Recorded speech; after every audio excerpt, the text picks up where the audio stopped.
حضرت عمر فاروق رضی اللہ تعالیٰ عنہ کہتے ہیں میں حضور کے پاس کھڑا تھا تو ایک جنازہ گزرا. جنازہ اٹھانے والے کہہ رہے تھے یار مر تو گیا ہے پر بندہ بڑا خطرناک تھا, ساری زندگی لوگوں کو تکلیف دی اس نے, شر انگیزی کی زبان سے لب و لہجے سے, بس اس کا انداز ٹھیک نہیں تھا, غلط آدمی, لوگ نہیں باز آتے.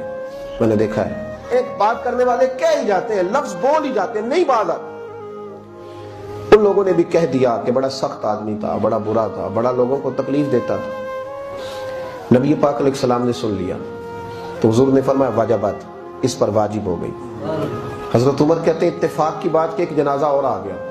جنازہ اٹھانے والے کہہ رہے تھے کیا ہی بات, کیا ہی بات. لوگوں کی آنکھوں میں آنسو تھے اور لفظ لوگوں کے ٹوٹتے تھے, جملے ادا نہیں ہوتے تھے, دنیا روتی تھی. اکھاں جدوں میٹیاں زمانہ مینوں روے گا, اکھاں جدوں میٹیاں زمانہ مینوں روے گا, اپنا تے اپنا بیگانہ مینوں روے گا.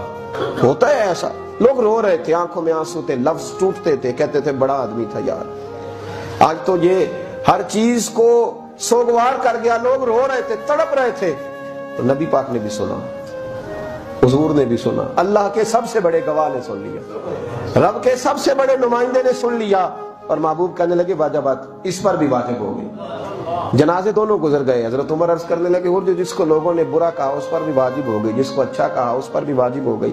حضور نے فرمایا انتم شہداء اللہ فی الارض, فرمایا عمر تم جو کامل مومن ہو نا, تم زمین پر اللہ کے گواہ ہو, تم زمین پر اللہ کے, تم گواہ ہو زمین پر اللہ کے. جسے تم نے برا کہا اسے کرام الکاتبین نے بھی برا ہی لکھا, برا ہی لکھا, اور اس کا نام آیا مال رب کے حضور بھی برا ہی پیش ہوا. تو میں نے کہہ دیا واجبت لہ النار, اس پر جہنم واجب ہو گئی.